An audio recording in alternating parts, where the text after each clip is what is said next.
Welcome, everyone. This is a podcast called The Power of Working Together, working with twice or thrice exceptional students. My name is Jacqueline Dromer, also known as Jackie Dromer, and I am your host. I am part of the Wisconsin Association for Talented and Gifted, and I'd like to welcome you. I'm glad you chose this virtual workshop. We people in exceptional education need to work together. There's great power in working together. So please feel free to share anything that you've learned and continue to be an advocate for all exceptional learners. First of all, I'd like to share a little information about myself. As you can see, I have many, many titles, but like you, I have degrees in exceptional education. I work with the Wisconsin Association for Gifted and Talented, and I'm a current advisor to their board. I have 3 decades of teaching gifted children and coordinating gifted programming services. I'm an adjunct professor of education, of gifted education, and I'm a nationally certified SANG trainer and facilitator.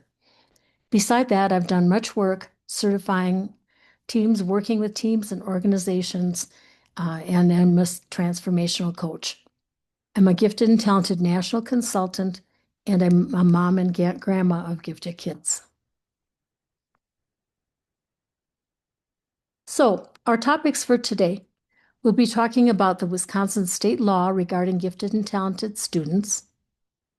We'll be talking about characteristics of gifted and talented students, including those who are twice exceptional, neurodivergent kids, and thrice exceptional students, students who are gifted and talented, neurodivergent in some way, and also belong to a minority group. We'll be talking about how we identify gifted and talented students in Wisconsin. What does the law say and how do we find them? And we'll be talking about unique academic and social emotional needs of gifted students. How do we work with them? And finally, how do we, as educators, work together to serve their unique needs? So first of all, I'd like to tell you about the law. In Wisconsin, we have Wisconsin State Statute 118.35 and State Statute 121.02T. And in that statute, it says pupils are enrolled, gifted pupils, this is, are enrolled in public schools, and they give evidence of high performance capability in intellectual, creative, artistic, leadership, or specific academic areas like math or reading or science or social studies. These are children who need services or activities not ordinarily provided in a regular school program in order to fully develop their capabilities. So, there are also some things that the law specifies. For example, every district must have a named coordinator, and these records are kept at the Department of Public Instruction. They must identify in the 5 areas that we just talked about. They must use multiple measures in each area that are culturally responsive. They must provide systematic, continuous, and appropriate programming in the area of talent for identified students. And note it says in the area of talent. So for instance, a student who is gifted in math should be receiving services in math. And finally, the law says that we must provide opportunity for parental participation. Additionally, of course, we're always prospecting for twice exceptional students, as I mentioned, those who have neurodivergencies, and for thrice exceptional students, or 3E students, students who are twice exceptional and are also from a different race, ethnic background, or economic situation. So, if I was going to describe gifted and talented students, what might some of their characteristics be? Now, remember, not every student has all of these characteristics, but many of them are intellectually curious on many, many subjects. They like to problem solve and they like to find problems. Many of them, not all, but many of them are voracious early readers. Not only that, but they continue to be readers well past the time that many students give up reading for pleasure, for example, in middle school. These are kids who often have books in their backpack, books hidden under their desks, books everywhere that they go. They often have extensive vocabularies, and the main point here is that the words are used correctly. For example, I was meeting with a child not long ago, and she was 4 years old, and she used the word technically correct. They are often critical thinkers, and they're often critical as well. They have diverse interests and abilities, and they often gut all of the shelves in the library as they follow their passions. They seem to know things. They're often intuitive. They often jump from A to Z without considering any of the B, C, D, E, Fs in the middle. They are abstract thinkers, much earlier than others. Most of the research says that most kids arrive at abstract thinking stages somewhere around 10 or 11 as they start middle school, actually.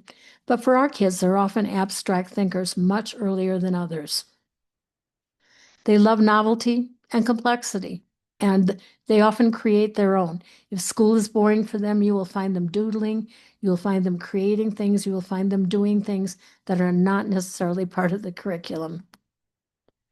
And they often have very in-depth knowledge and talent in a specific area, sometimes to the chagrin of their teachers who do not know as much about a particular subject. Their creative traits may include the fact that they're very inventive, that they often have keen senses of humor. They like to hang with you as a teacher because you get their humor. They're often flexible, fluent, original, and elaborative thinkers. And if you'll notice the arrow pointing over F2OE on the side, I like to think of that as the chemical expression of creativity, flexibility, fluency, originality, and elaborative thinking. They often resist conformity. They dress strangely. They may go for tattoos and piercings when they're older. They often do not enjoy rules in school as well. They're often intuitive. They love fantasy, and they often take risks. Now, as we look at our kids in the visual and performing arts, they may have these traits. They may arrive at unique solutions, and they may be unconventional. That's part of that creativity. They may experience a necessity to experiment with various media, materials, techniques, and ideas. This could be in art or in music or in drama, for instance. They love to improvise. They often assimilate skills early. They become very good at their craft early. They often have a very deep sensitivity. They love to read about their particular area of interest, and they often read about people who create art or music or drama. They always want to use art, music, or drama to express their ideas or their viewpoints or the emotions. So they will always tie it back to their area of interest and expertise. Some of them will play more than one instrument, easily pick it up easily, or they may sing very well. Often they use their body in very beautiful ways to dance and perform. They may also use movement to express their ideas or their attitudes or their emotions or experiences. These kids need the arts. It's like pure oxygen to them. They often create their own original art. Now, our leaders, this is a different group of kids, although they may also be gifted in other areas. But these are kids who carry responsibility well. You can count on them. They often do very, very good quality work. They're self-confident with peers and adults. They seem to be well-liked. They're respected by their classmates. They're often chosen to lead. And in a classroom, if you ask who should be in charge of a project, very often the same kids are nominated by their peers. They generally have excellent communication skills, written, oral, any kind of communication. They're pretty flexible, so they will adapt to new routines and ideas. They like people and enjoy working with people. They know how to organize, they know which steps to do in what order, they know what kind of materials to secure, they know if they need help, who they need to go to. They're great at collaboration. Like Tom Sawyer and Huck Finn, they can influence others to attempt hard tasks, and they're often asked for ideas and suggestions. However, sometimes they choose to use their leadership skills inappropriately, and I call that joining the dark side. And part of our job as educators is to find these kids and to steer them toward the light. Now, as we look at gifted kids, they may have some affective traits that set them aside. Often they're very unusual in their use of emotion. They're very intense. There's a Polish psychiatrist named Dabrowski, and he calls these oversensitivities or overexcitabilities. These kids really, really respond. Their shoes are too tight. They don't like the way their peas touch their carrots on their plate. They don't like textures, for instance. They understand when other kids are being hurt or bullied, and they feel that very emotionally in intensity. They worry about problems in the world, problems that they as kids cannot serve well as solving. They often worry about other kids and they stuff those feelings into their own little hearts. They're often very self-aware, easily wounded. They have very advanced levels of moral judgment and worry, and we have to be very careful about what kinds of media that they are exposed to because they really take everything in our world very, very seriously. They also have that sense of justice and fairness. They have very high expectations for themselves and others. They can be very, very critical of themselves, of teachers, of their parents, and so this can often be a problem for them.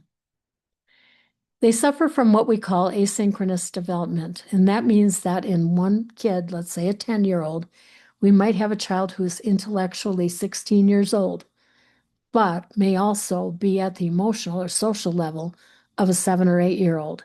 This is called asynchronous development. And so sometimes these kids really surprise us what they can and cannot do. These kids have an all or nothing mindset many times. They do not want to be wrong. They don't want to try new things. They are paralyzed perfectionists, and they simply won't do things that they are not sure they will succeed in. Behaviorally, you'll often find them very spontaneous. These are the kids with a million ideas. They're working very quickly. Their brains are going 100 miles an hour. They have a lot of enthusiasm, sometimes uncurbed, about a lot of things. They question long past the age of 3 or 4 years old. They're often asking why, how come, what if. Their curiosity is never satisfied. As I said, they often got whole shelves in the library. They're always asking questions about topics that pique their interest. They can be very impulsive. They're usually very persistent. They're intensely focused on their passions. They often do not stop talking or chattering or making noises because their minds are always going 100 miles an hour. And like R2-D2 in Star Wars, they want input, input, input. Parents report that they have boundless energy. They often tell us that their children need little sleep or little downtime. And as babies, they often don't follow the baby rule book. These are kids who are awake a lot and probably intaking a lot of information from our world. They also have high levels of frustration, particularly when they're trying to meet a standard of performance. And sometimes these are imposed on them by teachers or parents. Often these are self-imposed standards of performance. We've also seen volatile tempers, especially when related to perceived failures. Now, there are possible traits for twice exceptional or neurodivergent students. These students may have learning differences which mask their giftedness, and giftedness which may mask their learning differences. So sometimes these students are very, very difficult to identify. There is some literature that says that some of our twice exceptional kids may be exceptionally smart with superior IQ scores. And some experts believe that up to a third of learning disabled students may also demonstrate some gifted behaviors. But remember, sometimes the giftedness will mask some of the learning difference, and the learning difference will mask the giftedness. Now, many of them deal with serious weaknesses in reading, writing, spelling, following directions, executive functioning, and this would be giving them a hard time to display their intelligence. They may be creative, imaginative, task-oriented, just like other kids, but because they are experiencing some difficulties, sometimes undefined difficulties, they may be characterized as lazy or over-anxious, off task, needing to shape up, or they might be a failure. Sometimes this causes our 2E students to give up over time since their social and emotional issues are swamping them. So we cannot always see their gifted behaviors, even though they are there. Now, our thrice exceptional students are students who have some kind of learning difference and come from a minority group, may have some additional traits. And these are often things like possessing an unusual oral ability. They may often love poetry, choral speaking, or rhetoric. They often can go back and forth between two languages. So, for example, a student might say, funny that the color aqua is the same as the word agua, water, in Spanish. I wonder why that is. These children often function easily between two cultures and languages. They can code switch. They're often in charge of things in their family because they're the kids who can do the paperwork for a school system, even though the family speaks Hmong, for instance. These are children often that are coping with life struggles. They might have to help a family make ends meet. They might be babysitting. They might be making meals. They might be, as I said earlier, doing all the paperwork for the family as they approach school tasks. These kids might be critical of institutions, but they have alternatives. They're not just simply complaining. They may use music, dance, or art, especially of their own culture, with great depth of emotion. They may often ask questions about highly abstract concepts like honesty, justice, freedom, or fairness. They may also want to know more about exemplary people in their particular culture. For example, Dr. Martin Luther King, Jackie Robinson, Ella Fitzgerald. They may collect things that represent their culture. They've often said to us in the field of gifted education that they're reluctant to be the only student who looks like themselves in classrooms. So, for example, in an AP class, an advanced placement class, they do not want to be the only person of African descent or the only Hispanic student. They may also be under cultural pressure to remain close to home after graduation. So sometimes they're really reluctant to go away to college because their families are afraid that they will never come back. So, won't gifted kids be fine on their own? That's a great question. Some of the research from the National Research Center on Gifted and Talented says that some of our gifted kids spend more than half their school day on topics and tasks that they've already mastered. For our highly gifted kids, this might be 80% of their time, especially at the elementary and middle school level. What will happen? Well, frustration for sure, possibly apathy, and probably poor work habits. These are kids who never have to study until it becomes critical at a later point in their life. As gifted kids, they might be overlooked. Their talents may never be fully utilized. And then there's the neuroscience of motivation, that in order to grow, we must experience a sufficient level of challenge. And this is the ZPD of Vygotsky. Here's some very interesting pre-pandemic research to tell you a little bit about how many gifted kids we already have in our schools. And notice it's from the Johns Hopkins School of Education, and it uses research from NWEA and NAEP in California, Florida, and our own state of Wisconsin. Here's what they found. 20 to 40% of elementary and middle school students perform at least one grade level above their current grade in reading. 11 to 30% of elementary and middle school students perform at least one grade level above their current grade in math. Now wait for these statistics. 8 to 10% of grade 4 students perform 4 years ahead at the 8th grade level in language arts. 2.5% of grade 4 students perform 4 years ahead again at the 8th grade level in math. And note that these patterns begin in the primary school and often persist all the way through school. To give you a little more of an idea of what this looks like in a typical classroom, and this research is post-pandemic. A typical 5th grade classroom now may have students at 9 different levels. If you look at the red area, about 24% of our 5th graders are performing at grade level. Notice in the orange and the black, and another approximately 65% are performing below grade level. But notice 1.2% are performing at the 6th grade level, 4.4% at the 7th grade level, at the 8th grade level, and then at the high school level, we've got 9th graders, 10th graders, 11th graders, 12th grader kind of performance in the 5th grade level. So that's why it's really important that we find our gifted kids. Gifted kids tell us that they're under quite a bit of stress. They tell us that they're lonely, that sometimes it's difficult to make friends because they're interested in things that many kids their age are not interested in. They feel that they have to hide their feelings and their abilities and to pretend that there's something that they're not in order to fit in.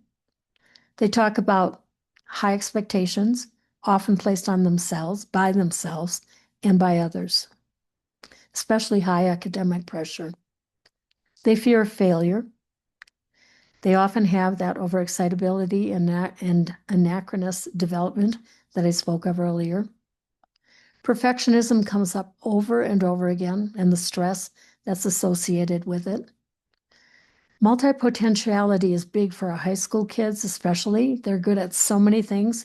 It's very difficult for them to decide what to focus on. Often they have organization, executive functioning skills and problems with that because they've been able to pull stuff out of their elbows without trying really hard. And they do experience antagonism from peers and bullying. So unfortunately, for some kids, we see things like this.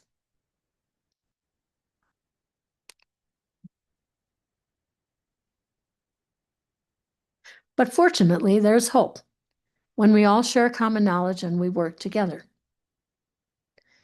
Quickly, just so you know how we identify gifted kids in the state of Wisconsin, we do not mandate which identification instruments are used, though at the DPI there is a list of possible screeners, and you can look that up. Our current research in our field supports universal screening as an early measure, which means we look at all kids. We do a sweep of all kids using things such as the forward exam, which all kids take. Then we can do additional screening if we need to find out more about students. And then we might use a COGAT, we might use a Naglieri, we might use a Ravens matrix, we might use the Woodcock-Johnson, for instance.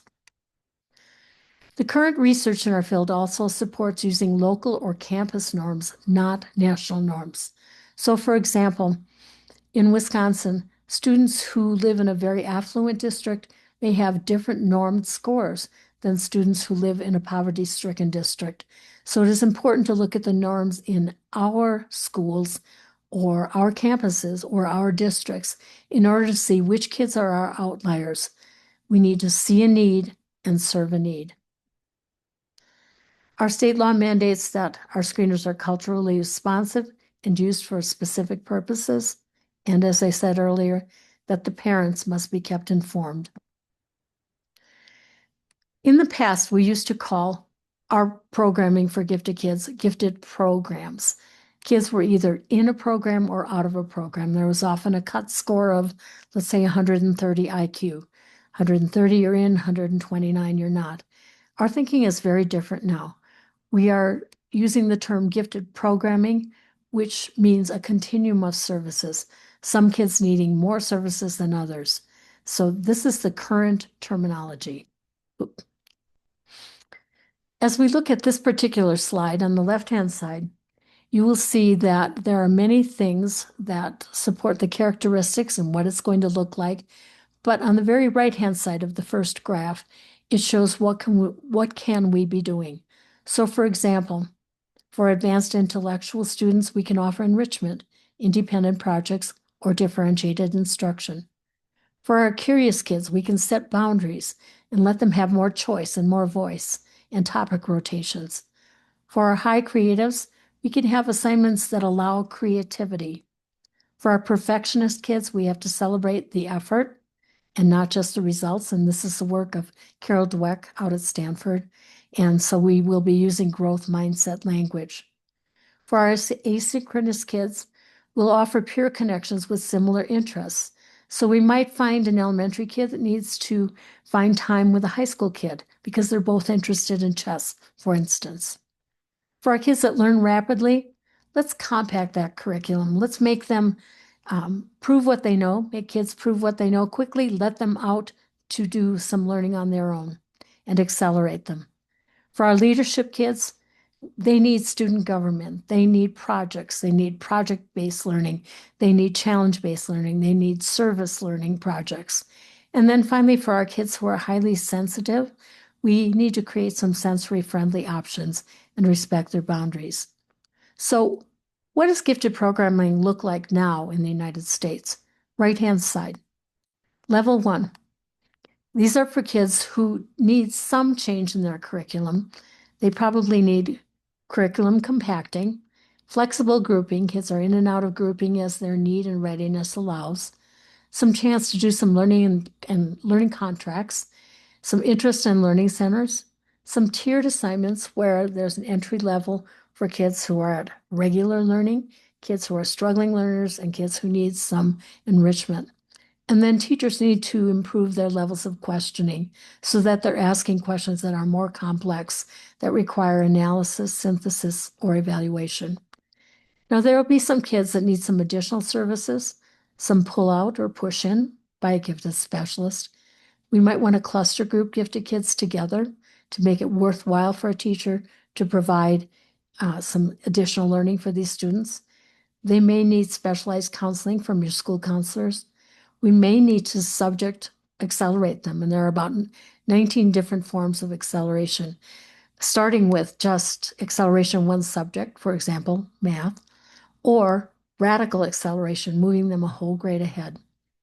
Looking at level 3, we have kids who need radical acceleration, early entrance at any level, completely grade skipping a grade or two or more as necessary. They might need mentorships, highly specialized counseling, or online courses. So how can we work together? Well, first of all, exceptional education personnel need to be part of the prospecting team. We need you to help look for gifted kids as well. And we need you to be part of the service delivery team. We need to work together. As you're watching kids, and we are expert kid watchers in our field, we need you to share both quantitative and qualitative information about students. So if, for example, you are seeing little Susie and you're noticing that little Susie has high curiosity, very interested in many topics, asks really good questions, wants to know more, you need to get in touch with your gifted education specialist and delve deeper into what you've got there in little Susie. We need you to be a champion, as we are for underserved, twice exceptional, and thrice exceptional students, as well as a typical GT student. We need you to understand that IEPs and 504s can be used in conjunction with gifted services. We call them in our field DEPs, or differentiated educational plans, or sometimes GIEPs, gifted identification educational plans, and these can work together. We always hope that we will be emphasizing strengths over learning differences or cultural differences. This is the best way to reach all students. We hope that you will attend to social and emotional needs and engage help from others when needed, school counselors, school psychologists, occasionally for some kids, getting families in contact with outside resources. And we hope that you will help utilize problem-based learning, mentorships, advanced classes, internships, specialized contests, and competitions to build on student strengths. Finally, remember the law requires that we include parents and caregivers in the planning for students, in the process, and then evaluation of all of the services. Finally, if you've done these things, if we're working together, we want you to congratulate yourself on a job well done. As Eleanor Roosevelt said, alone we can do so little, but together we can do so much. Please know that since this is a virtual session on demand, if you have any questions or comments, please feel free to contact me, Jackie Drummer or J Drummer at watg.org, and my phone number 414-916-4785. Thank you for sharing your very precious time with me.